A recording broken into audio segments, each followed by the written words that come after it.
Hello everybody, and welcome or welcome back. Today we're going to talk about session 15, so let's get started. I am Ra. I greet you in the love and the light of the infinite creator. I communicate now. Questioner. I would like to apologize for my past and any future stupid questions, due to the fact that I am searching for the proper entry into investigating the Law of One. We will be eliminating the stupid ones from the book. I would like to ask if the use of the instrument is a function of the time we use the instrument, or the amount of information, or the number of words the instrument gives. In other words, do I have to hurry and ask the questions, or can I take my time to ask the questions? I am Ra. There are two portions to your query. Firstly, this instrument's reserve of vital energy, which is a product of body, mind, and spirit distortions in the various complexes, is the key to the length of time which we may expend using this instrument. We searched your group when we contacted you, for each in your group possesses significantly more vital energy of the body complex. However, this instrument was tuned most appropriately by the mind-body-spirit complex distortions of its beingness in this illusion. Therefore, we remained with this instrument. Secondly, we communicate at a set rate which is dependent upon our careful manipulation of this instrument. We cannot be more, as you would say, quick. Therefore, you may ask questions speedily, but the answers we have to offer are at a set pace given. Okay, so just to talk about this one, going forward, Dawn has to correct Ra's answer because that wasn't actually necessarily what Dawn was asking about, but to take this question and answer as it is.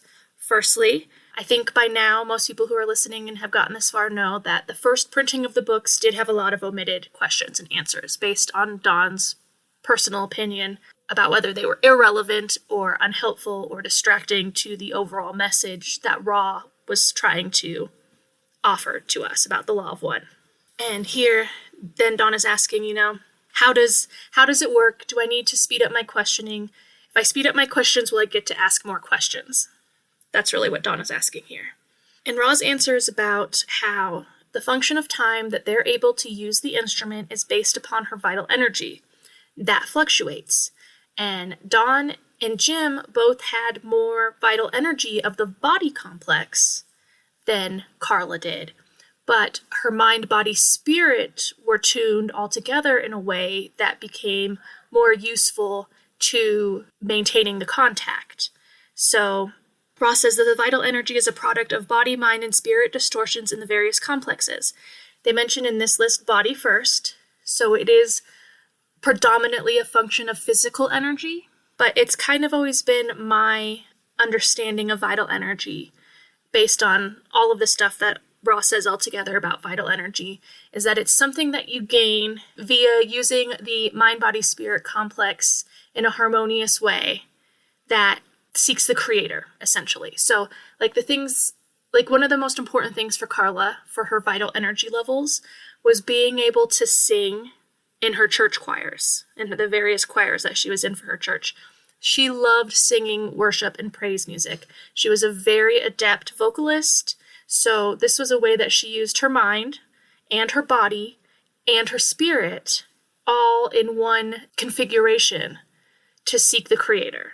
So, for instance, going on a hike in nature where you are feeling the oneness with our planet, that would be another way where you're uniting your mind, your body, and your spirit to engage in an activity. And certain things like, yoga is a way that you can unite your mind, your body, and your spirit in one activity, and then that would increase your vital energy. That's my basic understanding. That might evolve as we're talking more about these sessions through this read-through that I'm doing out loud and trying to explain as much as possible about what Ra is saying, but that's my general understanding. Anything that you do, creating art and these kinds of things can increase your vital energy, but again, there are times when you can do all of these things where you aren't engaging your spirit or your body. So I think it's the really important facet is putting all these things together. Like, you can increase your physical energy by working out. You can increase your physical strength and your potential for vital physical energy just by working out. But if you're just working out because you want your body to look a certain way, or you want to feel strong, and you aren't thinking about the creator when you're doing it and how you're trying to be the best version of the best manifestation of the creator in this body complex that you can be, then, you're missing a component, and it might not necessarily increase your overall vital energy, but it will increase your physical energy, which I do believe there's another point where Ross says that these two things can be hard to differentiate between, but ultimately Carla has fairly low physical energy most of the time, but she has pretty good vital energy because she is always honoring the creator with everything that she does and really trying to serve with her body the little bit of energy that she has beyond her capacity even. That's really what drains her energy most of the time. So that's what I think about vital energy. The more vital energy that Carla has, the more time that Ra can channel through her in a session. Another thing that we find out here eventually, pretty soon I'm sure, is that sexual energy transfers increase her vital energy. So when her and Jim would have green ray sexual energy transfers, this gave her more energy for Ra to use in these sessions. And that was a function of having longer sessions. So ultimately this becomes a part of the Ra contact, is Jim transferring physical energy to Carla through a activity that ultimately rose her overall vital energy levels because, having sex while thinking about the creator is going to increase your vital energy based on the conditions that we've been talking about here. So, and then at the end too, Ross says that we communicate at a set rate which is dependent upon our careful manipulation of this instrument. If you've never heard the actual channeling of Ra via Carla, you can do that very easily on lawof1.info. If you scroll to the bottom of the page, there are different toggles, and one of the toggles that it is show or hide audio.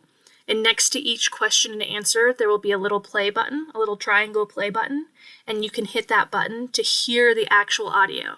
Almost all of the sessions have the audio attached to them, so you can hear, and it is very soft and very slow without much inflection.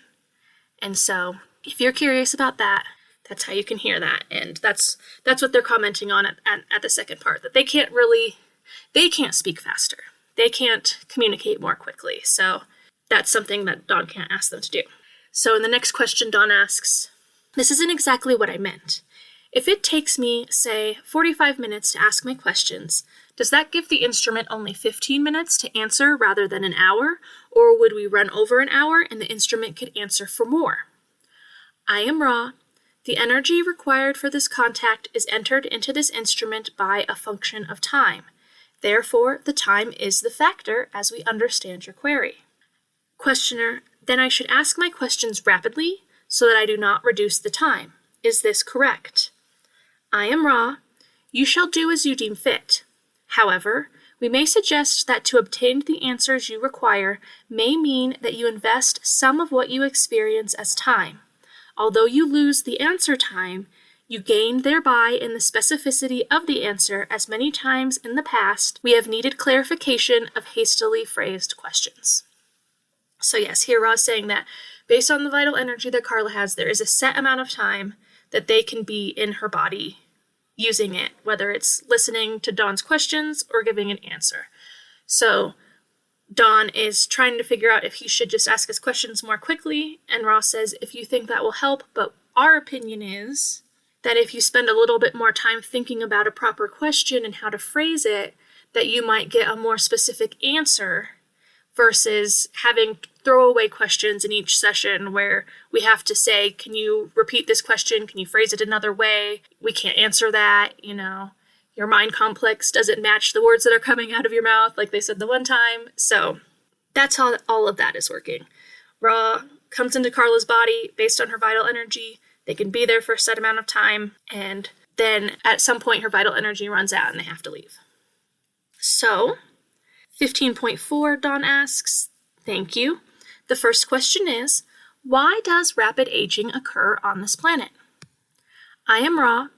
Rapid aging occurs upon this third density planet due to an ongoing imbalance of receptor web complex in the etheric portion of the energy field of this planet. The thought form distortions of your peoples have caused the energy streamings to enter the planetary magnetic atmosphere, if you would so term this web of energy patterns, in such a way that the proper streamings are not correctly imbued with balanced vibratory light love from the, shall we say, cosmic level of this octave of existence. So here Ra is again explaining that there is an imbalance, a mismatch based on the thought forms that our people have created that distort the pure love and light that's coming from the cosmic level of this octave of existence. I'm not sure if they're referring to the 7th density, the 8th density, maybe the Council of Saturn, because Council of Saturn seems to have a lot to do with what's going on here, and Ross says that they reside in the octave, in the 8th density. But essentially we're receiving light love from the cosmic level of the octave, and because of the thought forms of our people, we've really distorted that light love so that we are experiencing a shortened lifespan. So in 15.5, Dawn asks, do I assume correctly in assuming that one of your attempts in service to this planet was to help the population of this planet more fully understand and practice the law of one so that this aging, rapid aging, could be changed to normal aging? I am Ra. You assume correctly to a great degree. So we were talking about this last session. This is one of the things that Ra really wanted to help us with, was healing not just our body complexes, but the thought forms that manifest our distorted body, the distortions in our body complexes that end up leading to a premature aging. So in 15.6, Dawn asks, then it would be very beneficial for the people of this planet in practicing the law of one to learn the ways of service. Am I correct? I am Ra. You are correct. If you will observe those oriented through a lifetime experiential distortion complex, from near the beginning of that experience, you will observe a relatively youthful, as you would call it, appearance. So here Ra is saying that those who begin their life, early on in their life, dedicate themselves to service to others, and don't deviate much from that choice being made very early on, they don't experience the same type of physical aging and appearance as the unpolarized or potentially the negatively polarizing. I think at this point now, the negatively polarizing who have acquired a lot of wealth have a lot of medical treatments that can recapture the youthful appearance. So I'm not sure if this is necessarily a perfect way to evaluate somebody's polarity, but in the grand scheme of things, it seems like this might be a way. If somebody does have a relatively youthful appearance and you're pretty sure that they haven't purchased that youthful appearance, that might be a manifestation of their polarity being focused on service to others from a young age. So in 15.7, Dawn asks, what is the greatest service that our population on this planet could perform individually? I am Ra. There is but one service. The law is one. The offering of self to Creator is the greatest service, the unity, the fountainhead. The entity who seeks the one Creator is with infinite intelligence. From this seeking, from this offering, a great multiplicity of opportunities will evolve, depending upon the mind-body-spirit complex's distortions with regard to the various illusory aspects or energy centers of the various complexes of your illusion. Thus, some become healers, some workers, some teachers, and so forth. So here I was saying that the best service you can do is to give yourself to the Creator, to surrender your will to the Creator's will, to say, I don't want free will. I know that's kind of controversial, but to say, I don't need to make my own choices. I don't need to design my life in some specific image that I think is most beneficial for myself. I want to serve the Creator. And the more that you surrender to that, the more you open the door to infinite intelligence, and the more that the Creator can guide you into service, then that manifests as helping the collective. And so some become healers, some workers, some teachers, and so forth. So really, that's something that I've done for a long time, that I've chosen to do in my meditations, is to surrender to the Creator. Just the desire to surrender to the Creator is really powerful. And that's here essentially what Ra is saying. And again, just once you take that step to surrender, that's when you have to then invoke your will to access faith and to just trust the way things are unfolding, trust the way that you're being guided, trust your instincts, trust your intuition. Of course, our instincts and intuition aren't always going to be perfectly right, or they might seem like they're leading us somewhere strange, somewhere we maybe don't want to go. But just the act of faith and trusting in that, with a side of polarity, the more you polarize, the more that your faith and intuition will feed back into receiving and understanding and hearing the right answers, the right path. And you just have to trust that. And that's a big deal. That's hard to do. And it's hard to know when we're here listening to our intuition or when we're listening to our trauma. Because sometimes our trauma feels like intuition because it's trying to protect us from bad things happening, whatever bad things happening, being homeless, being humiliated, being hurt in some real way.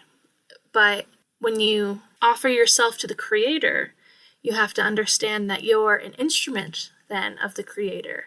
And maybe sometimes you will feel humiliated. Maybe sometimes you will feel all sorts of things. And that's, again, why it's important not to judge certain feelings or experiences as good or bad, but to just accept them as a 360-degree potential for how the Creator might want to use you as an instrument.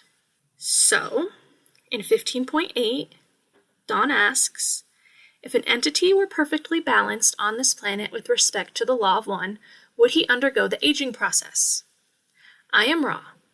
A perfectly balanced entity would become tired rather than visibly aged.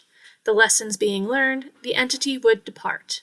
However, this is appropriate and is a form of aging which your peoples do not experience. The understanding comes slowly, the body complex decomposing more rapidly. So, I think because of the in-streaming energy being distorted by our societal thought forms, it's really kind of impossible for any one entity to become so balanced that they don't actually age, that they just get tired.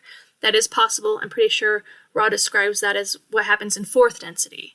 You just become more and more tired, and then you realize that it's time to end that incarnation and come back in a new one.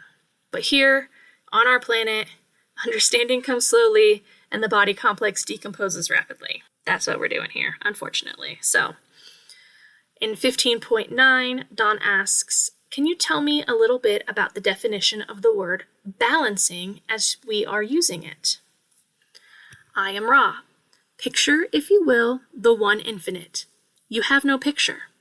Thus, the process begins. Love, creating light, becoming love light, streams into the planetary sphere according to the electromagnetic web of points or nexi of entrance.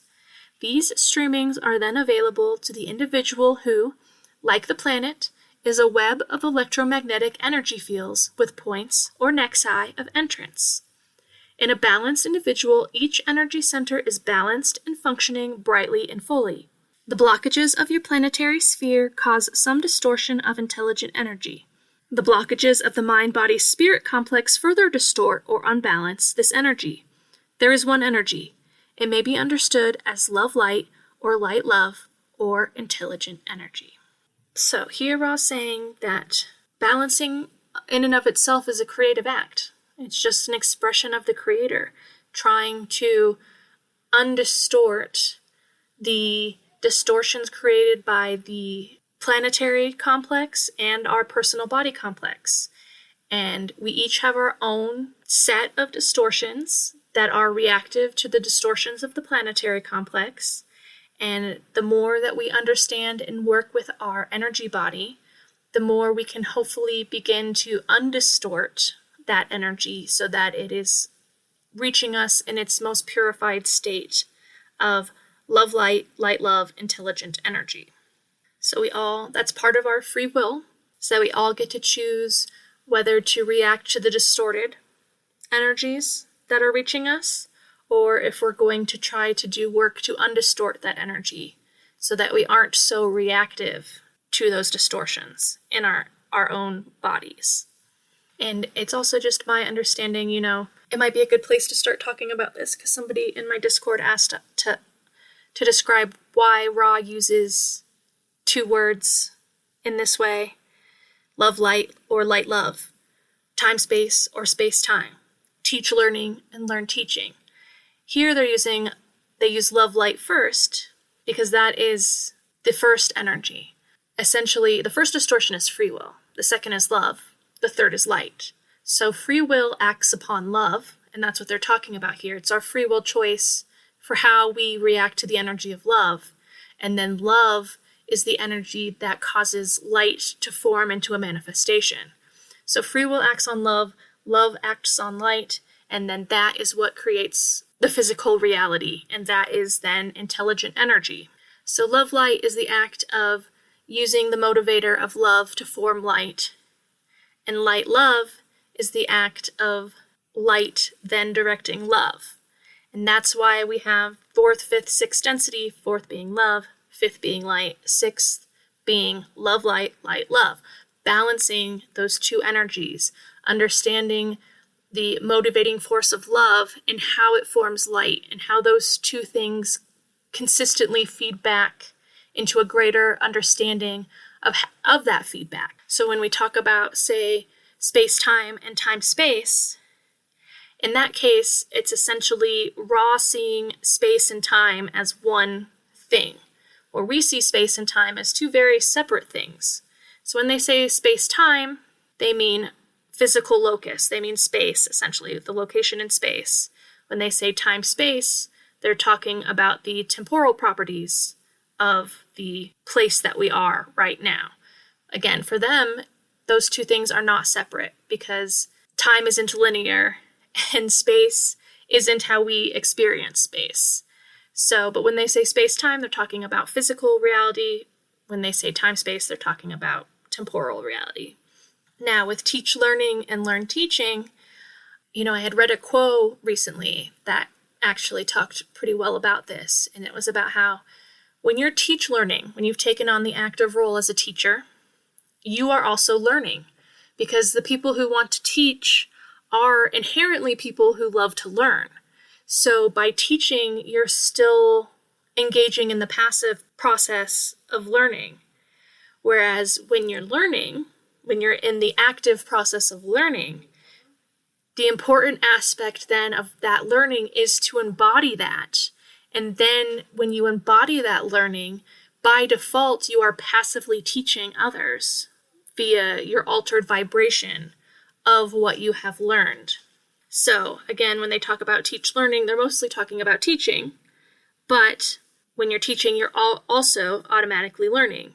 And when they talk about learn teaching, the active thing that they are talking about is learning, but you have to teach what you learn. Otherwise, you aren't actually learning. If you aren't actually embodying, if you're just gathering data in your mind complex, that isn't true learning, because you aren't really truly learning until you can embody it and teach it. And we'll talk about this even a little bit later with this session, a little bit more. But if we come upon any other double words like that, I will try to do my best to remember to give an explanation for what Ra probably means and why they're using that double word in that context.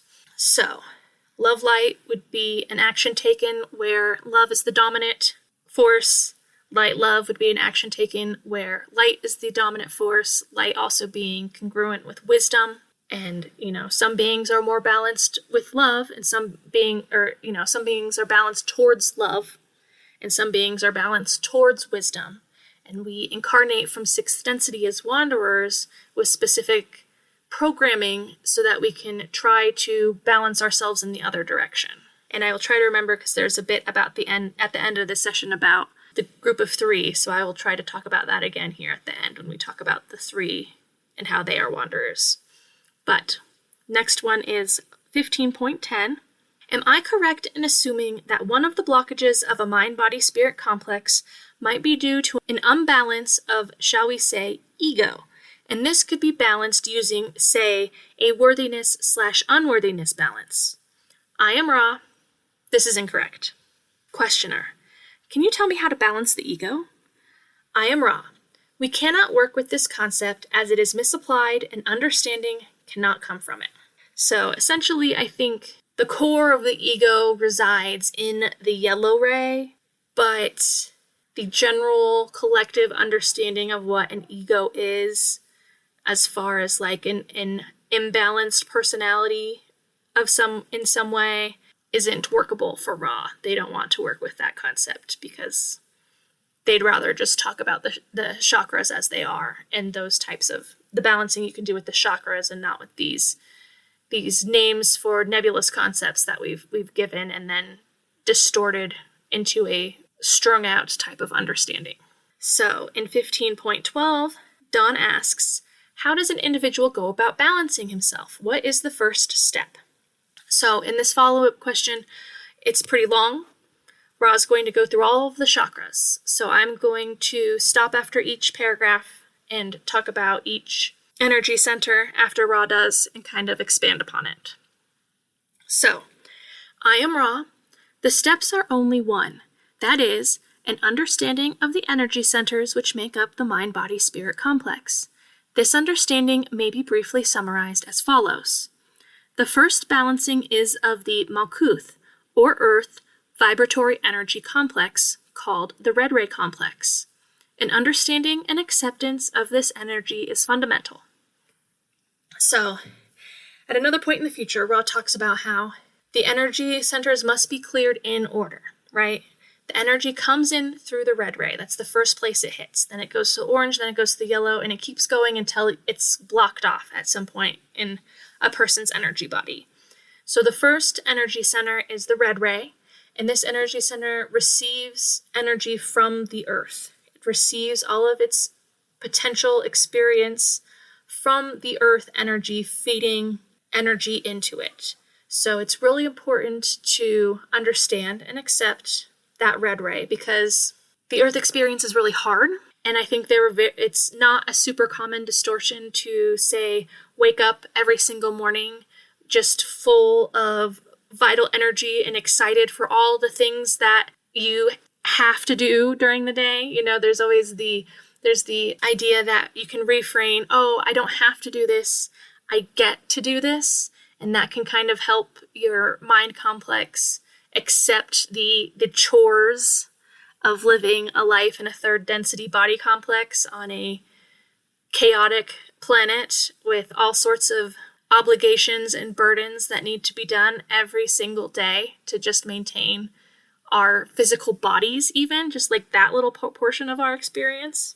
So being able to more and more cultivate acceptance and gratitude and excitement for the lives that we have and the life we get to live, even though it can be a heavy burden.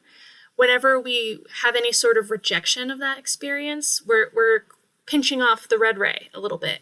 We're lessening the amount of energy that can ultimately go higher and up to the indigo ray. And the amount of energy we can get to the indigo ray is then a function of how much intelligent infinity that we can use and wield in our experience. So the more we open our red ray and accept our earthly experience and reframe the have-tos as the get-tos, we just widen the pipe of our energy body instead of closing it off and clogging it up right at the start. Because, I mean, again, like I said, there are very few people who at least haven't experienced a portion of their lifetime being depressed or just rejecting all of the things that need to get done, or even, lots of people I'm sure who are listening have had portions of their life experience where they were so depressed that they had suicidal thoughts and suicidal ideation. And unfortunately, that's normal, and it's probably one of the things that Ra's talking about that distorts the potential for a longer life on the planetary electromagnetic web. So if you've ever had those kinds of thoughts, then it's probably good to like really dive deep into your red ray and try to cultivate just a love and an appreciation for this experience and just heal that damage that's done when we reject our experience so much that we feel like we want to die. And I mean, it's hard. Life is hard. I never want to dismiss that. I don't want to dismiss anyone's feelings about their own personal plate of catalyst, because things can get so heavy and so overwhelming.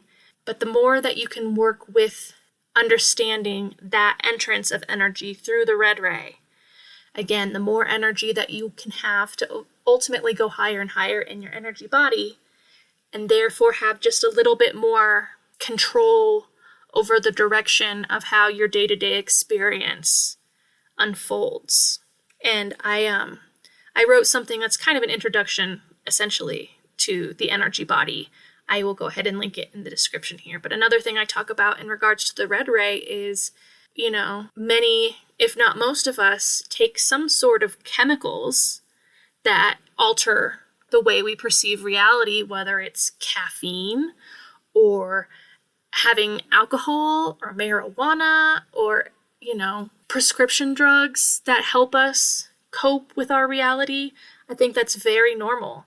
But I also think that in a way closes off a little bit of the red ray, because we're rejecting the experiences that we're receiving as they are, and we're trying to alter them with chemicals. And again, I'm guilty of this as much as anyone. I work pretty hard to try. I've experienced lots of chemical dependencies in my life. Okay, I'll just say that. I used to drink really heavily. There was a time period when I was addicted to opiates. There was a time period when I was really addicted to benzos, which is like Xanax and Klonopin, and that was really terrible. I used to smoke 2 packs a day of cigarettes, and I still use marijuana on a somewhat regular basis. I've definitely worked really hard on that one here, even in just the past year, of reducing my usage of marijuana, but I still use it sometimes. I take edibles. And so the more, though, that you can try to work with it without judging yourself, but just understanding that there is more potential, the less we reject the energy that's coming to us experientially as it is. The Creator's trying to offer us a certain experience of reality, and we're rejecting it. And again, part of that is because of the distortions of the electromagnetic instreamings that are coming onto Earth. They are so distorted. And so there is an inherent rejection of that. I would say it's probably especially for wanderers. It's really hard then to integrate that. But as I said before, it's our free will choice how much we work with that and how much we try then to undistort that energy, to understand it, and to allow it to flow through our energy bodies and work with it in a way that we can purify it through the crystallization of our chakras. So that's the red ray. Next, Ross says, the next energy complex which may be blocked is the emotional or personal complex, also known as the orange ray complex. This blockage will often demonstrate itself as personal eccentricities or distortions with regard to self-conscious understanding or acceptance of self. So I find that really interesting that Ross says that personal eccentricities are a portion of a orange ray blockage.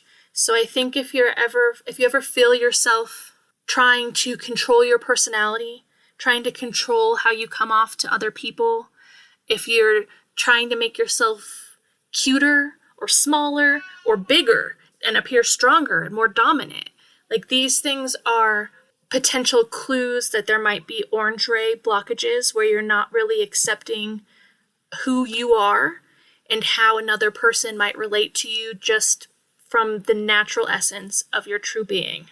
And again, these are not easy lessons. These are difficult lessons. And Ross says at another point that we can have all of our chakras open and functioning, but that doesn't mean that they're crystallized. So the more we crystallize those chakras, the more then we get access to that energy that can go higher and higher and have more of that potential to wield intelligent infinity. So I feel like there's almost always work that can be done in the lower 3 chakras. I don't think that there are very many people who are completely open and crystallized. I don't think there's an upper limit to how much you can crystallize your lower chakras. So there's always potential for catalyst and experience in these lower rays. Now, that doesn't mean every single day you're going to be working with those, but I mean, you could though. I mean, if you have a public-facing job where, let's say, you're doing customer service every day and you're dealing with people one-on-one, there's a lot of potential for orange ray catalyst for you to just look at what's happening, look at how you're reacting to people, accept how people are reacting to you, and to just really work on being as authentic as you can in your own self-expression. And so a lot of that is what happens in the orange ray. And just not being self-conscious, not being so concerned about your perception, about the perception that other people have of you. Because ultimately, you have no control over that. You have no control over how other people see you. You could be the kindest, sweetest, gentlest, smartest person that they've met in their lives, and they still might react poorly to you. In fact, some people might be more likely to react poorly to you because you come off as balanced and accepting of yourself. So you really just can't, you have no control over how other people see you. And part of that is just their own experiential distortions. And maybe it's important catalyst for them to see you in a certain distortion of what you are projecting. And maybe that's important for their overall experience of reality and a big lesson for them. Maybe taking you in the wrong way is a big lesson for them in understanding themselves. So being able to let go of how others perceive you and worrying about that's a lot of work in the orange ray. And again, that's on the personal level, because then when we get to the third ray, the yellow ray, we're talking about the societal level and how we fit into the group mind, how we fit into society. And what Ross says about the yellow ray is, the third blockage resembles most closely that which you have called ego. It is the yellow ray or solar plexus center. Blockages in this center will often manifest as distortions towards power, manipulation, and other social behaviors concerning those close and those associated with the mind-body-spirit complex. So in the yellow ray, we're trying to cultivate more power over people in a direct way, whereas in the orange ray, we might be worried about wanting other people to perceive us in a certain way so that they react to us in a certain way. And that's the distortion, again, where you're trying to control that situation. In the yellow ray, it's more about how society at large sees you, about your place in the hierarchy of human society, whether or not people see you as a valid or important, worthwhile, contributing member of society in the distorted ways that the distorted little box that we require people to fit into to consider them contributing members of society. And a lot of that does involve being a part of a social hierarchy, whether it's at your job or whatever. School, when you're at school, there's a social hierarchy, everyone's graded and you can be ranked on your percentile grade in your class or overall in your school. There's just so many hierarchies involved in the yellow ray. So if you find yourself trying to have power over others or trying to manipulate other people so that you have a higher place in the hierarchy, that would be yellow ray issues. And so negative beings are working to create blockages in these lower energy centers where they then can get more and more control over people, more and more manipulation potential for other people. And that's how they build the power to open the gateway to intelligent infinity. Whereas positive beings are trying to unblock these chakras so that the energy can flow unimpeded as high as it'll go. And Ross says, those with blockages in these first 3 energy centers or nexi will have continuing difficulties in ability to further their seeking of the law of one. So ultimately, to do any significant work on the spiritual path, you really do have to get your lower chakras in order. You really have to figure out what's going on there.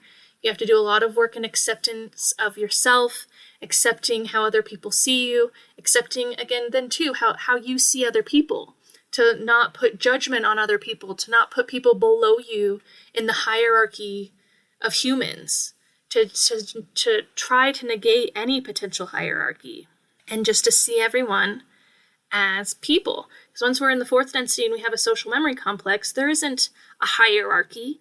In negative fourth density, there's a hierarchy. But in positive fourth density, everyone's experiences and thoughts and memories and being is equally valuable as everyone else's, because it contributes to the whole, and there's no weighing of value in that way. So if you are struggling with your spiritual path, with feeling like you can do spiritual work, go back down into your lower rays. Try to figure out where you might be blocked and where you might be dealing with judgment or a desire to manipulate or any of those things, which would keep your lower chakras blocked up from and stopping the potential energy from reaching your heart. So for the heart, Ra says, the center of heart, or green ray, is the center from which third density beings may springboard, shall we say, towards infinite intelligence. Blockages in this area may manifest as difficulties in expressing what you may call universal love or compassion. So, firstly, Ra mentions the springboard. Once you get into the green ray, once you're able to open the heart and love, then the other chakras become so much more accessible to you. However, there is the potential still, you can be able to open your heart and love, but it might not be universal love or compassion. You might still have some issues in the lower rays where you're ranking people as worthy or unworthy of being loved, as justifying rejecting others, as justifying hatred towards others for their actions. But the more you move into the green ray and crystallize the heart chakra, the more you find compassion for those who are existing in a state of lower blockage turmoil. One thing Ross says when asked about what it's like in fourth density, Ross says that fourth density is a plane where there is so much compassion for third density. There's so much compassion for the confusion that people get mired in and just swallowed up by. And so if you can work on that compassion for the confusion, because the more that we polarize, the less confused we are, the more aware we can become of our experiences and the experiences of others, and the distortions, how distortions are manifesting via energy center blockages. So if you can see somebody who's maybe making what you think of as poor choices, or even choices that are harmful towards others, and you can recognize that they're just doing this out of confusion, the distortion of confusion, of not understanding compassion and universal love on the same way that you're reaching for. That, I think, really helps so much with the crystallizing of the green ray. And not in a way where it's like, oh, those pitiful little humans, they're just so stupid. They just don't even know any better. Like, that's obviously not compassion, right? But I think you can work that into compassion. You can work that into acceptance and compassion and say, oh, it's like the demands of the third density social structure have been so wearying on this person that they're just bogged down by what they see as what is supposed to be the right thing to do. But that's from only a very limited vantage point, but they're still doing their best from their limited vantage point. Because that's genuinely what I believe. I think that most people are genuinely doing the best that they can from the vantage point that they're operating from. And whether that's trying to fit in to the third density social structure, or trying to fit into the second density social structure of like the tribe and being accepted by a niche group of people where you have a much more narrow set of expected behaviors. Ultimately, people are operating in a way that they think will keep them safe, right? Will protect the very short little lifespans that we do have. And so ultimately all of that comes from the origination of the fear, which is in the red ray. The red ray is really about survival. And so if we're concerned about our survival, that's going to filter into the orange and yellow rays in ways that cause distortion. Whereas if you can see yourself as a part of the creation, as a tool of the creator, as an instrument of the creator, and understand that whatever happens is going to happen, there are no mistakes. Maybe this lifetime's only supposed to be 40 years, maybe it's going to be 100 years. But accepting that and allowing that kind of faith to come through you can really help so much. And it's hard. It's hard. Nobody wants to think about like potentially dying. You know what I mean? Like I have a small child. Like I don't want, it's hard to think like, oh, you know, maybe I die tomorrow and just accept that and not like worry about what would happen to my family if that happened. Like that's a really hard thing to process and get past.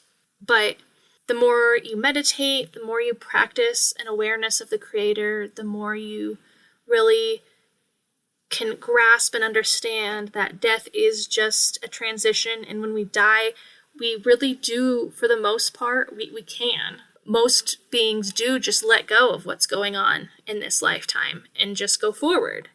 And so this tight grasp that we have on this specific moment nexus of our incarnation is also just from our limited awareness of a lack of understanding of the bigger picture. And I also think that's a good way to practice letting go is practicing being in the now moment, right? Not worrying about the past, not worrying about the future, just looking at what's going on right now. What can I do right now to better my own life, better the lives of those I love, to surrender to the will of the Creator, to express compassion and acceptance and love in a universal way? Like, if you ever feel really overwhelmed, just dial it in to the present moment and see what you can work with in that present moment, because that's where the power lies for anything that we can do. It's just right now, in this moment.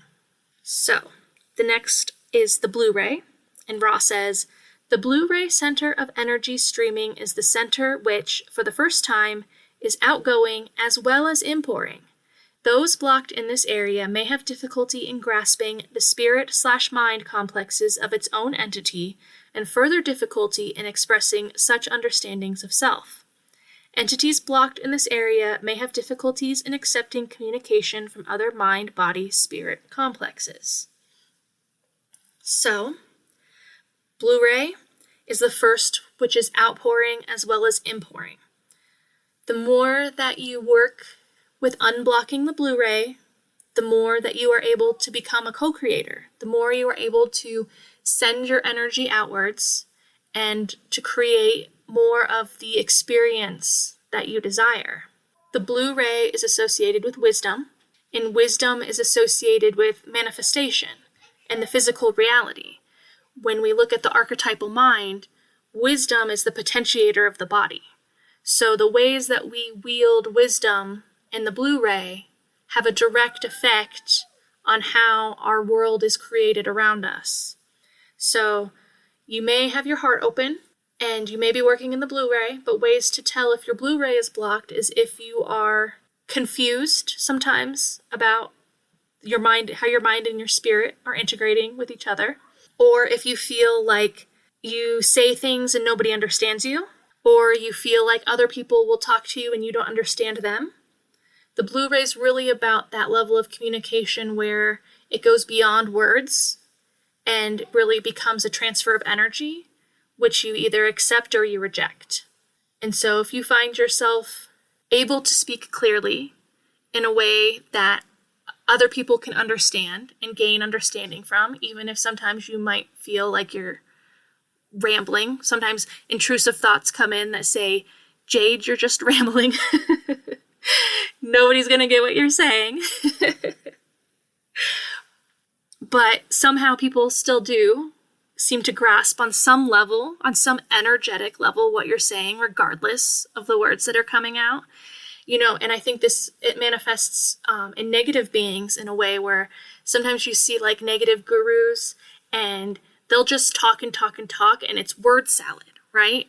Like if you have ever done like any study of cults and stuff like that, a lot of times they're just sort of rambling and using spiritual language. And then their supplicants just are still in awe and gain this understanding regardless of whether or not the words are actually being put together in a way that objectively makes sense.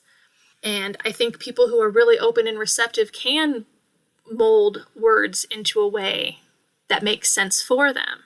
And so in that way, they're receptive in their blue ray in a certain way. But it might be falsity that the negative being is ultimately trying to transmit, which will then lead to other distortions of that person's energy complex. But yeah, if you feel like most of the time you can have communication with other people and you can get on the same page and get to this, find common ground, that's good evidence that the blue ray is working in that interaction. If you feel like no matter what you say, people aren't understanding you, that you just can't get it across, that you really are just desperate for someone to validate what you've said as true, or like they grasp it, that might be indicative of some work that you have to do in the blue ray. And again, I don't think that there are many people who have a perfect, open, and radiant blue ray at all times. There's always going to be misunderstandings that happen. So again, if you ever feel like if this is helping you find blockages in your own energy body, don't judge yourself, don't be harsh. Acceptance is the first and most important thing to help loosen those blockages. So once you find those things, just accept them. Don't try to push them away. Don't try to judge yourself. Don't be angry or feel disappointed. Just be like, oh, okay, so this is what's going on right now. I'm having some distortions. It's okay. We have to deal with a very distorted energy web from the planet itself before it even comes into our body. So we're already dealing with really distorted energies, and then we have to feel our way through that and explain our way through that, and that isn't always constructive, or at least it doesn't always feel constructive. So the blue ray really is about communication and feeling understood and feeling like you can understand others and that you can understand yourself. So Ross says the next center is the pineal or indigo ray center. Those blocked in this center may experience a lessening of the influx of intelligent energy due to manifestations which appear as unworthiness. That is that of which you spoke. As you can see, this is but one of many distortions due to the several points of energy influx into the mind-body-spirit complex. The indigo ray balancing is quite central to the type of work which revolves around the spirit complex, which has its influx then into the transformation or transmutation of third density to fourth density, it being the energy center receiving the least distorted outpourings of love light from intelligent energy, and having also the potential for the key to the gateway of intelligent infinity. So ultimately, Ra here is saying that Dawn's question about worthiness and unworthiness often is coming from the indigo ray. And we did talk about this before with Carla, where she sees herself as unworthy next to Jesus, right? She sees Jesus as this perfect manifestation of holiness and creatorhood, and herself as just trying to grasp the threads of what he has done. But really, the trick is to recognizing that you are the creator too. You're just as much of the creator as Jesus. You can open the gateway to intelligent infinity in the same ways that Jesus has. You don't have to act just like Jesus. You don't have to become Jesus. You do have to understand compassion and universal love and how to communicate and these kinds of things to get to the indigo ray. But all of us have that in potentiation, even in our most distorted forms. And so we're all the creator. We're all worthy of being magical, creative beings on this planet who can cause transmutations and transformations of third density into fourth density. Because I think that's ultimately what we're trying to do. We're trying to bring that higher energy down into third density so that fourth density can reveal itself more and more as a potential experience for all of us.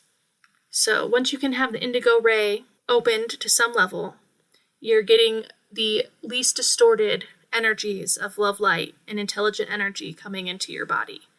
And the more you accept your worthiness to receive that, the more that your life unfolds in a way where it doesn't feel so difficult.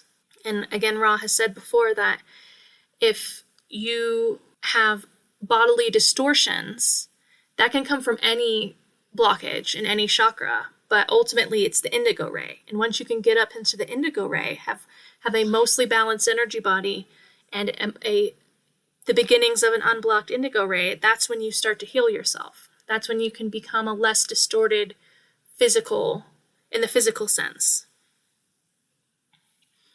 And a big part of that is feeling worthy of being undistorted in the physical sense.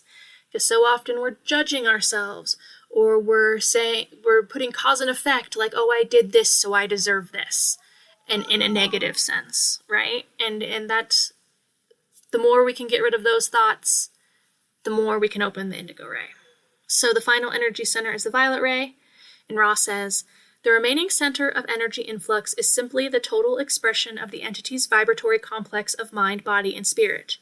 It is as it will be, balanced or imbalanced has no meaning at this energy level, for it gives and takes in its own balance. Whatever the distortion may be, it cannot be manipulated as can the others, and therefore has no particular importance in viewing the balancing of an entity. So ultimately, the violet ray shows your overall balance, displays that as a function of that.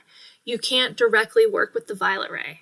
The only way you can alter the violet ray is by altering the other rays, which then alter the violet ray. So the more balanced you are, the more open and vibrant and receptive your violet ray is. The more blockages you have, the duller and less flexible the violet ray is, and less receptive. So that was Ra's introduction essentially to the energy centers and how those work. And like I said, I will link my own write-up, which has a bit of a introduction, a little bit more stuff that I've said before about the energy centers, and maybe some more workable ways to look at your energy centers and where blockages might be and how they might manifest. So in 1513, Don asks, you previously gave us some information about what we should do in balancing. Is there any information that we can publish now about any particular exercises or methods of balancing these centers? I am Ra. The exercises given for publication, seen in comparison with the material now given, are in total a good beginning. It is important to allow each seeker to enlighten itself, rather than for any messenger to attempt in language to teach-learn for the entity, thus being teach-learner and learn-teacher. This is not in balance with your third density. We learn from you, we teach to you. Thus, we teach-learn. If we learned for you, this would cause imbalance in the direction of the distortion of free will. There are other items of information allowable. However, you have not reached these items in your lines of questioning, and it is our belief/feeling complex that the questioner shall shape this material in such a way that your mind-body-spirit complexes shall have entry to it. Thus, we answer your queries as they arise in your mind complex. So this is a big response. It's overshadowed by the fact that Dawn is asking about the unpublished information that Ra gave to them in sessions 5 and 6, where Ra said, this is never to be published. It will infringe on people's free will. This is for you guys specifically. And, we're going to give these other balancing exercises with a slightly different wording to help those who maybe aren't ready to begin these exercises so that their free will isn't infringed upon as much by reading these exercises. So Dawn's asking, can we publish these? Is there a way we can publish these? And Ra's saying, the information that we've given so far is workable enough for anybody. Nobody needs those specific exercises that we gave before. But if people want to do the work, then we've given them a lot of things that they can think about and work with at this point. And for us to give you specific things and to direct people in a specific way is in essence learn teaching for them. And that is an infringement upon our free will for them to say, these are the steps that you take to enlightenment, right? Step 1, step 2, step 3, step 4. That would take away our free will. And ultimately that doesn't serve the creator, because the creator wants an infinite variety of experiences. So if all of us were just following the steps of Ra in a very specific way, that would diminish the potential for a variety of experiences, right? For a variety of ways for the creator to explore and experience itself, because that's what the creator wants. The creator wants you to find it in your own unique way, through your own unique distortions and your own unique experiences, in a way that just adds to it, and not in a way that's a cookie cutter that everyone's doing the same thing.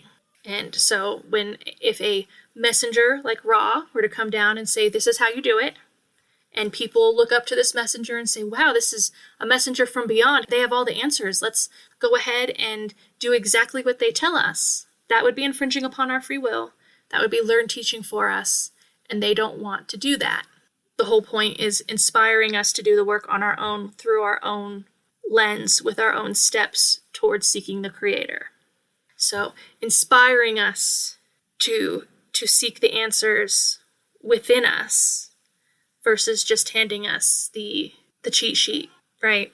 It's like when you have a book to read, a novel to read for your class.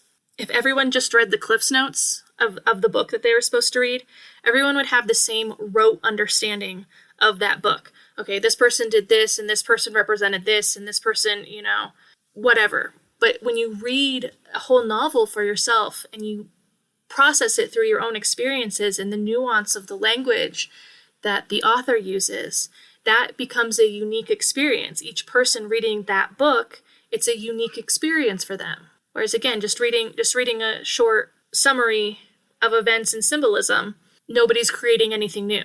It's just the same thing, copy and pasted.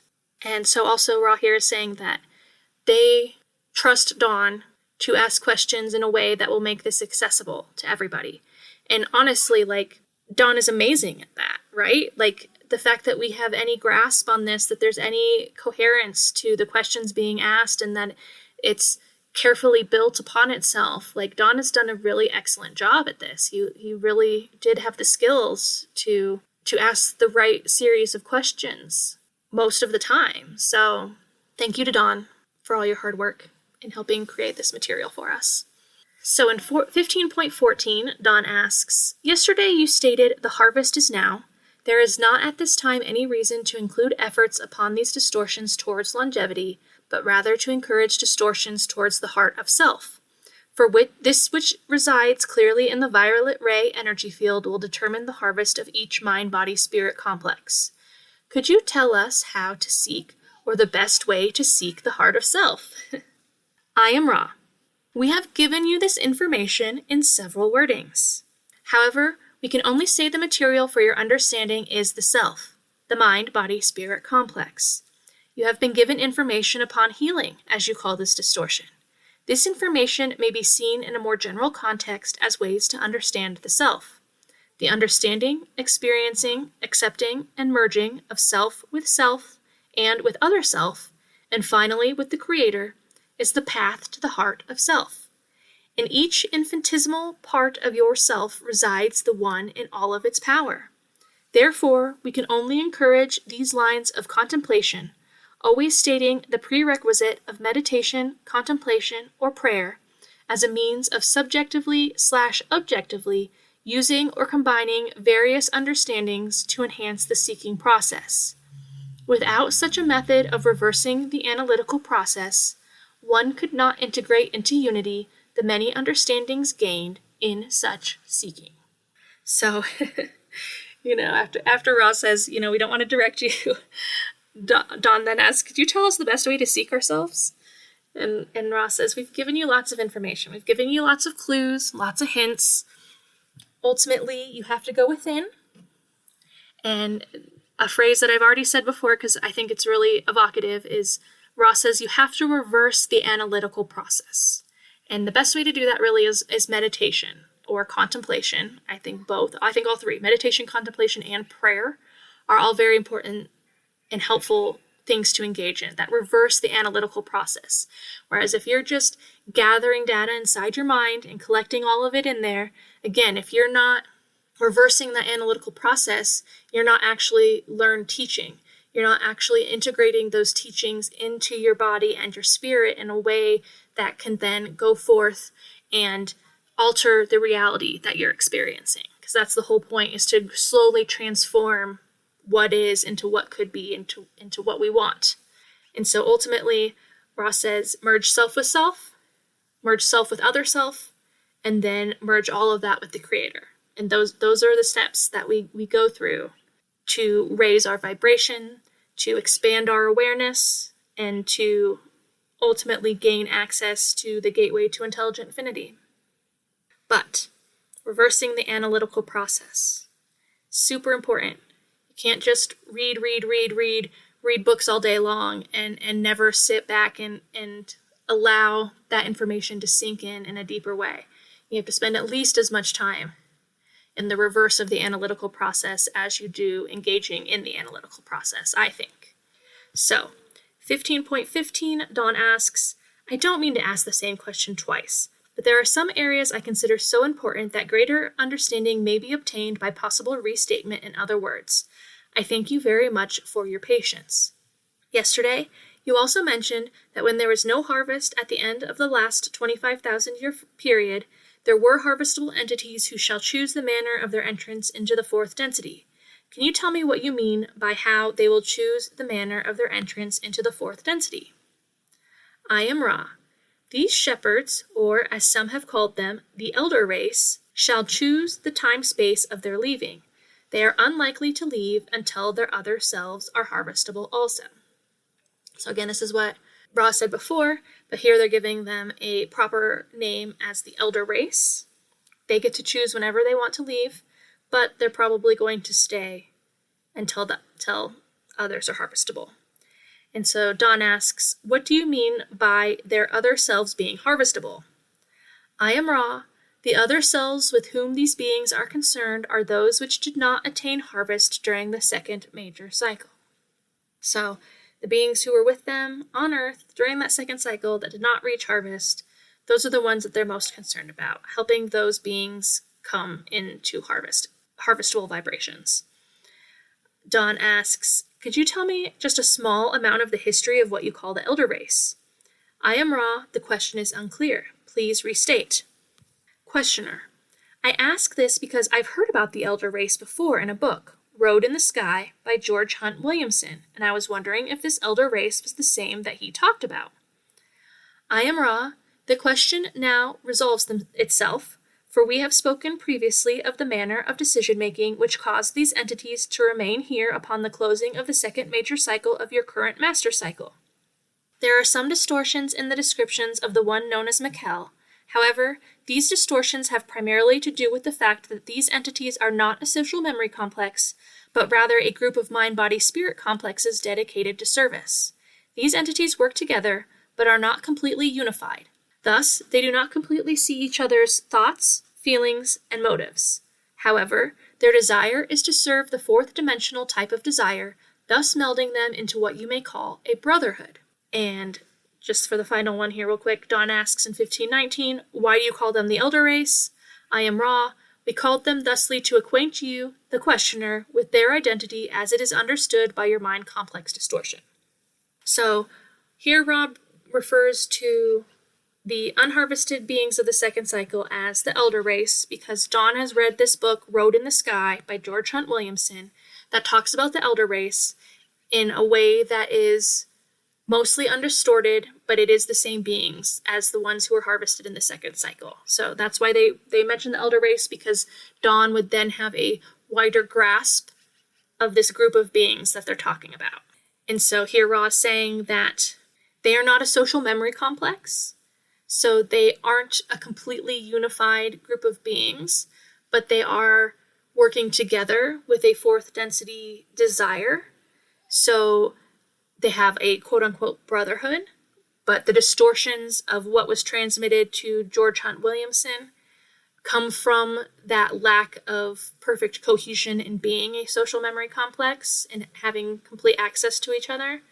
But they are working together still to help this harvest, but they haven't been harvested yet, so they aren't a social memory complex. And I haven't read Road in the Sky. Maybe I'll put it on my reading list because it's interesting. Sounds like it's, again, another Inner Planes book of material. The Inner Planes entity being the elder race, the beings who weren't harvested at the end of the second cycle despite being harvestable.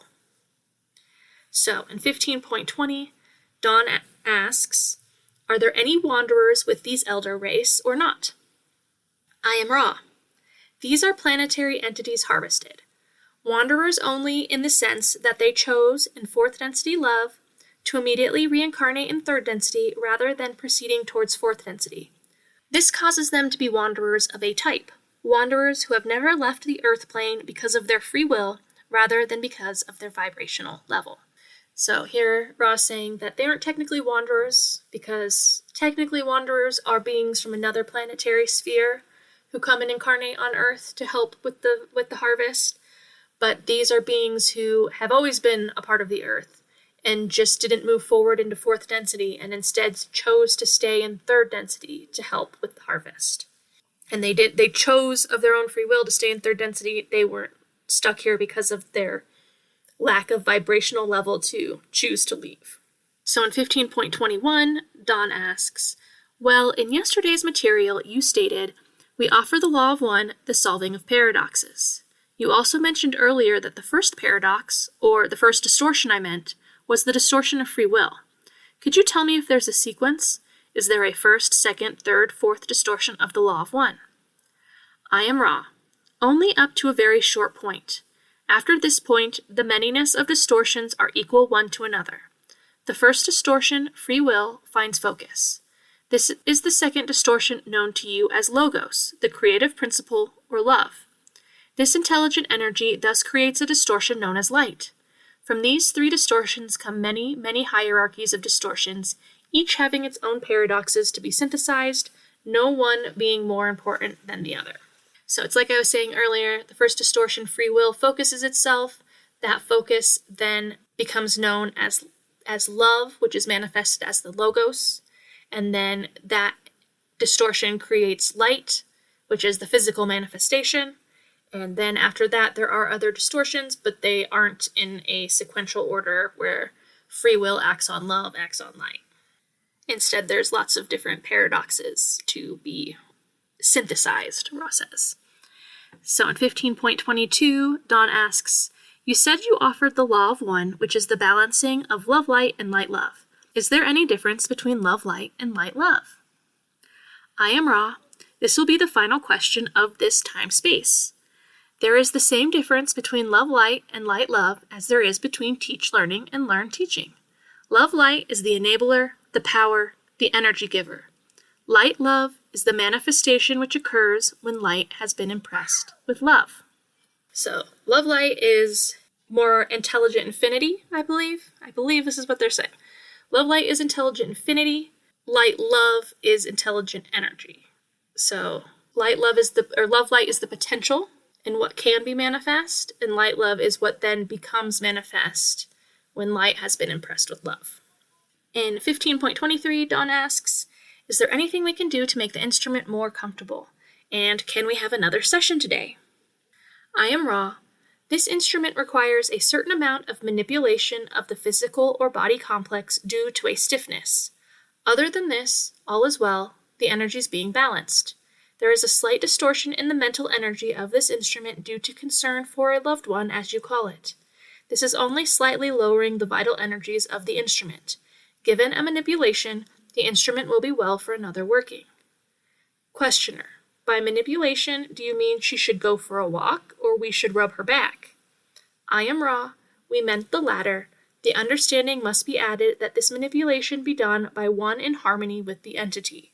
Are there any short queries before we leave this instrument? So here they're saying that Carla needs a massage. If she could get a good massage from somebody who is in harmony with her, an important component, then her body will be revitalized enough to do a second session today. But it does sound like she was worried about somebody, and that was kind of lowering her vital energy. But again, if somebody were to give her a very nice healing massage, she'd be okay to do another session. So, final question, 15.25, Dawn asks, is it possible for you to tell us anything about since we are wanderers, anything about our previous density, which density we came from? Ra says, I scan each and find it acceptable to share this information. The wanderers in this working are of two densities. One, the density of 5, that is, of light. One, the density of love-light, or unity.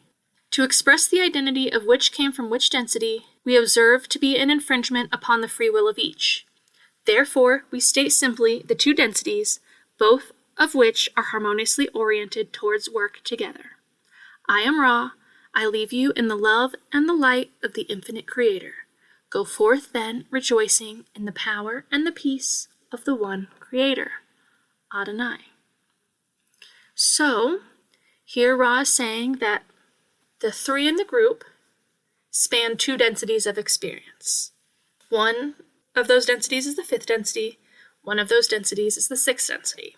I have found in my discussions of the Ra material that most people believe that Carla and Dawn are 6th density and that Jim is 5th density. And I have always believed that it would be Dawn, who was 5th density, and Carla and Jim, who is 6th density. And my beliefs primarily come from a couple of quotes that are in future sessions. There is one citation where Ra talks about how different wanderers from different densities of wanderers have a different expression in how they seek out relationships with other people. Ra says that 4th density entities just seek beings who need love. 5th density entities aren't really concerned as much with other self-interactions, and that 6th density entities seek to find other beings who want to have sexual fusion in their relationships, okay? So, with that context, I think that Dawn is very much the one who did not concern himself so much with the relationships he had with other selves. And Carla and Jim, obviously, were the ones who had a very powerful sexual energy relationship. And, Dawn did ask Carla at one point to marry him. And Carla was over the moon, but she knew that this was maybe not honest to Dawn's character. So Dawn asked her right before he was about ready to leave to go on a trip because he was a pilot. That was his job. And she said, well, yes, but please think about this. Please think and make sure that that's something that you actually really want, because I don't want to trap you in a marriage that you don't want to be in. She was already in a marriage like that before. And when Dawn came back from his trip, he said, you're right, I don't want to be married, which obviously broke Carla's heart. But again, at least she wasn't then trapping somebody in a marriage who didn't want to be married to her and then would manifest that resentment towards her like her first husband did. But after Dawn died, Carla and Jim got married. And it wasn't out of some overwhelming romantic love that they had. It was just an accepted compatibility and an accepted awareness that they were going to just be together forever, that they were just going to work together for the rest of their lives. And so it was a more practical marriage, but obviously it worked out for them, and they fell more and more in love and took care of each other and enjoyed each other's company for the rest of their lives.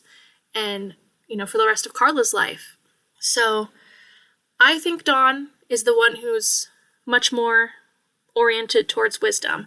And what I was mentioning before that I would talk about is there's also another quote where Jim asks about his own catalyst, and Ra says that Jim does have an overabundance of wisdom, and he's trying to balance that with love. And just like Carla has an overbalance of love, and she was trying to balance that with wisdom. And those were their programmed experiences that they were hoping to have in this lifetime, to find a way to correct that imbalance that was a part of their makeup. Now, Dawn obviously was very wise, and that it was also Dawn's lesson to try to open his heart a little bit more and to have a lot more compassion and love and acceptance. But 5th density beings are also really just potentiating wisdom, intensifying wisdom. And so really that was a lot of what Dawn's life was about, was understanding wisdom, learning, and acquiring knowledge, and then teaching that knowledge. So yeah, that's my personal take. Obviously nobody has to agree with me. But I believe that Dawn was the 5th density being, and the 6th density beings were Carla and Jim. And also just as evidence by how this contact unfolded, Carla and Jim were much more able to integrate Ra's 6th density teachings than Dawn was able to do. Dawn really struggled with it. And so again, there's no like judgment in saying that, Dawn had less than the other two had in any significant way. But I just think it's interesting that in most discussions, that's how it usually comes up is because there's another citation where Ra says that the questioner and the instrument spent some time as one. And that's, I think, taken as them both coming from the same density. But I don't necessarily know if that is important. But again, ultimately it doesn't matter. But Ra did say it would be an infringement to tell them which density each of them came from. But in the citation I'm talking about with Jim, Ra does refer to Jim as a 6th density entity. I'll grab that citation here. I think I know how to find it real quick. So yeah, in 59.3, I'll read this one really quick because it's a short one. It's a question from Jim. It states, I think I have penetrated the mystery of my lifelong anger at making mistakes. I think I have always been aware subconsciously of my abilities to master new learnings, but my desire to successfully complete my mission on Earth has been energized by the Orion group into irrational and destructive anger when I fail. Could you comment on this distortion? I am Ra. We would suggest that as this entity is aware of its position as a wanderer, it may also consider what pre-incarnative decisions it undertook to make regarding the personal or self-oriented position of the choosing to be here at this particular time-space. This entity is aware, as stated, that it has great potential, but potential for what? This is the pre-incarnative question. The work of 6th density is to unify wisdom and compassion. This entity abounds in wisdom. The compassion it is desirous of balancing has, as its antithesis, lack of compassion. In the more conscious being, this expresses or manifests itself as a lack of compassion for self. We feel this is the sum of suggested concepts for thought which we may offer at this time without infringement. So, here's a question about Jim specifically, and Ra says, you're a wanderer. The work of 6th density is to balance these two things. And so, that's the other citation that makes me think that Jim might be of 6th density. Maybe Carla and Dawn are both 5th density. That doesn't really make sense, because Carla was so distorted towards a lack of wisdom. It doesn't really make sense that that's how she would manifest as a 5th density wanderer. But Jim had an overabundance of wisdom, but then Ross says that it's the work of 6th density to balance that, so you better balance that. Yeah, so that's my opinion on that. That's my spiel on that. Think whatever you want. Happy to hear your opinions if you want to disagree. And at any time, if anyone ever wants to give me any feedback, if they think that I might have interpreted something wrong, I'm always willing to hear that out. I'm always happy to refine my understanding of these concepts. And that's what I've been doing for the 12 and a half years now that I've been studying this. I've been having ongoing conversations all of the time with lots of people to try to figure out what the heck Ra's saying. And this one here, this conversation of me to the wider group of people who are listening to me, this is another conversation I'm having where I'm trying to figure out what Ra's saying and trying to really ground it into reality and a workable way to understand our mind-body-spirit complex and how to work with that. So there's so much beautiful, wonderful information in these books. So I'm just really super grateful, again, to all of you, to our creator, for these experiences of teaching, and teach learning that we get to share with each other. Thank you. Full of gratitude and full of excitement to do session 16 next. This one was a little bit of a long one. This is probably the longest one we've done so far. Had a lot to say about the energy body and stuff like that. So we're just getting more and more into really deep concepts, and that journey is just going to keep continuing for a while now. So thank you again, and I look forward to next time.